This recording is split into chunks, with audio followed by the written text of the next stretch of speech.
জীবনে শুধুমাত্র সরকারি চাকরি পাইলেই আমি সফল। এবং এখন যেটা দেখা যায় আসলে একজন আউটসোর্সার বা অনলাইনে যারা কাজ করে এদের কাছে কেউ মেয়ে বিয়ে দেয় না, বা এদেরকে সামাজিকভাবে মানুষ অনেক বেশি অবহেলার দৃষ্টিতে দেখে। ভবিষ্যতে দেখা যাবে একজন বেসরকারি করা মানুষকেও আসলে মানুষ মানুষ হিসেবে মনে করবে না। হাবিবুর রহমান জিহাদ, আমি ঢাকা বিশ্ববিদ্যালয়ের শান্তি ও সংঘর্ষ অধ্যয়ন বিভাগে পড়াশোনা করি। বাংলাদেশ একটা থার্ড ওয়ার্ল্ড কান্ট্রি, এবং থার্ড ওয়ার্ল্ড কান্ট্রি হওয়াতে এই দেশগুলোতে এন্টারপ্রেনারশিপ থেকে শুরু করে এই ধরনের জায়গাগুলোতে খুব বেশি ঘাটতি, এবং যার কারণে দেখা যায় এখানে যে তরুণ সমাজ বা যুবক সমাজ শিক্ষিত, এরা প্রত্যেকে আসলে সরকারি চাকরির দিকে ঝুঁকে যায়। এইরকম একটা প্রেক্ষাপটে সরকার যখন বারবার এই সরকারি চাকরির মতো বিষয়গুলোকে এই পরিমাণ ইনসেন্টিভ দেয়, তখন দেখা যায় মানুষের উদ্যোক্তা হওয়ার যে জায়গাটা প্রাথমিকভাবে এটা অনেক বেশি কমে যাবে। এবং কমে যাওয়ার ফলশ্রুতিতে যেটা হবে, আমাদের দেশে এমনিতেও বর্তমানে 18 থেকে 25 লাখ বেকার আছে, ভবিষ্যতে এই বেকারত্বের হারটা অনেক বেশি বাড়বে। এটার ফলশ্রুতিতে আমরা আরেকটা বিষয় দেখব, সেটা হতে পারে কি, হতে পারে মানুষ আসলে আগে যেরকম সরকারি চাকরির জন্য আবেদ আলীর কাছ থেকে প্রশ্ন কিন্তু আগে যদি 5 লাখ টাকা দিত সে প্রশ্ন কেনার জন্য, এখন তারা সেখানে 20 লাখ টাকা দিতে রাজি থাকবে। তার মানে এই সরকারি চাকরির ক্ষেত্রে আগে মানুষ দুর্নীতি করে চাকরি পাওয়ার যে রেশিওটা, এটার মধ্যে অনেক বেশি বাড়বে। এখানে সরকার যদি এরকম একটা নির্দিষ্ট ক্রাইটেরিয়া দিয়ে দিত যে আমি হচ্ছে সরকারি চাকরি একটা নিয়মের মধ্যে আনবো, অর্থাৎ নিয়মটা কি, নিয়মটা এমন হতে পারে যে আমার এখানে যদি কেউ দুর্নীতি করে অথবা কেউ যদি কোনো প্রকার অপরাধের সাথে জড়িত হয়, তাহলে হচ্ছে তার চাকরিটা চলে যাবে।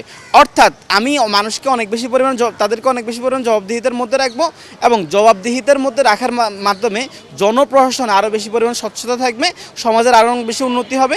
তখন দেখা যাইতো এই যে দ্বিগুণ না 3 গুণ করেও যদি বেতনটা বৃদ্ধি হতো, তাহলে জনগণ আসলে এটার যেই সুফলটা, সেই সুফলটা পাইতো।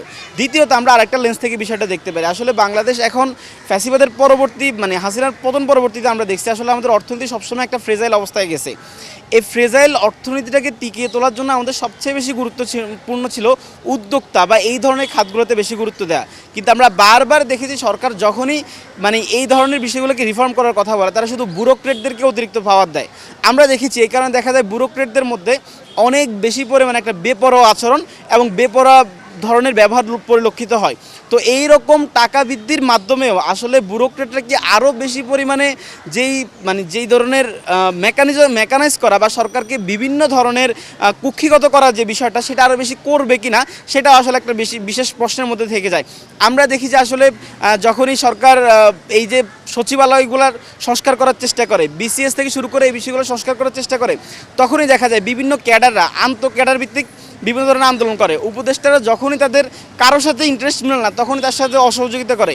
এইরকম একটা অবস্থা, আপনি যখন বারবার তাদেরকে প্রায়োরিটি দিচ্ছেন, তখন দেখা যাবে তারা ভেবে নিবে যে সরকারের কাছে আমি ছাড়া কোনো অল্টারনেটিভ নেই, এবং সরকারি চাকরি করার বাহিরের যে মানুষগুলো আছে এরাও ভাববে রাষ্ট্র শুধু ওই বিষয়টাকে সোনার হরিণ করে দেখে। তার মানে আমার জীবনে শুধুমাত্র সরকারি চাকরি পাইলেই আমি সফল।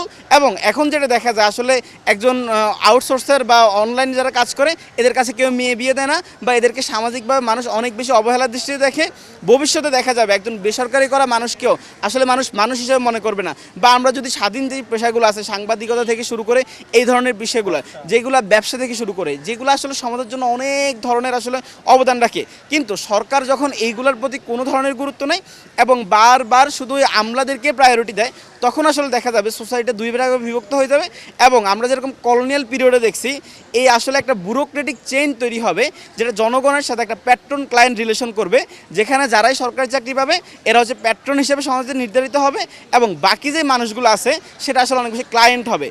এইখানে যে জবাবদিহিতার সম্পর্ক, সেই সম্পর্কটা নিশ্চিত হবে না। তথাপিও সরকার যেহেতু এটা করছে, এটাকে সাধুবাদ জানানোর একটা জায়গা, সেটা হচ্ছে সরকার যদি এইরকম কোনো ব্যবস্থা নেয় যে আমি এই মানুষগুলোকে এই পরিমাণ বেতন দিব, এদের প্রত্যেকের নিয়োগের ক্ষেত্রে স্বচ্ছতা থাকবে, এদের প্রত্যেকটা মানুষ আমার কাছে অনেক বেশি পরিমাণ জবাবদিহি থাকবে, এবং এরা যদি কেউ কোনো ধরনের অপরাধ করে, সে যেই হোক, আমি তাকে অতি দ্রুত বিচারের মাধ্যমে আনতে পারবো। আজকে হাইকোর্টের রায় যাই হোক না কেন, যদি এটা পাস হয়ে আসে, আমরা বিশ্বাস করি যদি শুধু এই মেকানিজমগুলো আনে, তাহলে আসলে এটা বাংলাদেশের জন্য ভালো কিছু নিয়ে আসবে। মূল্যস্ফীতির মতো বিষয়গুলো আসলে সরকারি চাকরিজীবী যারা, তাদেরকেও হারাম করে, সরকারি চাকরিজীবীর বাইরে যে মানুষগুলো আছে তাদেরকেও হারাম করে। এখন সরকার যদি আসলে মূল্যস্ফীতির মূল কারণ যেগুলো আছে, আমরা দেখি অনেক বেশি পরিমাণ মজুতদারি, আমরা দেখি অনেক বেশি পরিমাণ সিন্ডিকেট, এই বিষয়গুলো না করে যদি একটা শ্রেণীকে শুধু পরিমাণে ইনসেন্টিভ দেয়, তাহলে দেখা যাবে ওই একটা শ্রেণী মানুষই সন্তুষ্ট থাকবে, এবং বাকি যে মানুষগুলো আছে এরা আসলে আরও বেশি পরিমাণে বৈষম্যের শিকার হবে। এবং যার ফলশ্রুতিতে দেখা যায় এই যে মূল্যস্ফীতি বা মুদ্রাস্ফীতি, এর কোনো বিষয়ে আসলে সরকার যথাযথ বা সাস্টেনেবল সলিউশন আসতে পারবে না। বাংলাদেশের মতো একটা জনবহুল রাষ্ট্র তার প্রত্যেকটা জনগণকে কোনোদিনও সরকারি চাকরি দিতে পারবে না, এবং সরকারি চাকরির মাধ্যমে বাংলাদেশ কোনোদিন একটা ডেভেলপ কান্ট্রি বা একটা উন্নয়নশীল রাষ্ট্রেও কোনোভাবে পৌঁছাতে পারবে না বা টিকে থাকতে পারবে না। এইটার জন্য বাংলাদেশের সবচেয়ে বেশি প্রয়োজন যে তার আসলে খুব বেশি ক্রিয়েটিভ মানুষ লাগবে, খুব বেশি উদ্যোক্তা সম্পূর্ণ মানুষ লাগবে, খুব বেশি চ্যালেঞ্জিং মানুষ লাগবে, এবং এটার জন্য যুগোপযোগী শিক্ষা থেকে শুরু করে সব ধরনের বিষয় লাগবে। কিন্তু আমরা দেখি আমাদের সরকারি চাকরির যে পড়াশোনা, এটা মানুষকে দিন দিন আরও অনেক বেশি পিছিয়ে নেয়, অনেক বেশি মুখস্থ নির্ভর পড়াশোনার দিকে নিয়ে যায়, যার কারণে দেখা যায় সরকারি চাকরিজীবী এই মানুষগুলোর মধ্যে কোনো ক্যাপাসিটি থাকে না, এরা কোনো চেয়ারের মধ্যে বসলেও সেটা করতে পারে না। এর ফলশ্রুতিতে দেখা যায় সরকার যদি আসলে এই জায়গাটায় বেশি পরিমাণ আসলে ইফোর্ট দেয়, তখন দেখা যাবে যেই ছেলের আসলে একজন উদ্যোক্তা হওয়ার কথা, যার আসলে একজন ব্যবসায়ী হওয়ার কথা, সে আর ওইদিকে যাবে না, বরং সে এই গতানুগতিক ধারার মধ্যে আসবে। যখন এরকম প্রত্যেকটা মানুষ এই গতানুগতিক ধারার মধ্যে চলে আসবে, তখন সরকারের পক্ষেও সম্ভব হবে না এই প্রত্যেকটা মানুষকে চাকরি দেওয়া, এবং যার ফলশ্রুতিতে দেখা যায় চাকরির বাজারে অনেক বেশি পরিমাণ কেওয়াস হবে, এবং কেওয়াস হলেই যারা সুবিধাভোগী তারা আসলে এই সুবিধাটা নেবে, এবং রাষ্ট্র একটা ইনস্টেবিলিটির মধ্য দিয়ে যাবে, যেটা আমরা হাসিনার আমল দেখেছি। এটা হয়তো এমনও হতে পারে ভবিষ্যতের যে সরকার আসবে তাকেও আসলে যে কোনো সময় ফেলে দিতে পারে, বা একটা আমাদের যে ওভারঅল গণতান্ত্রিক যে জায়গাটা, সেই গণতান্ত্রিক পুরো জায়গাটাকে এটা হার্ম করতে পারে।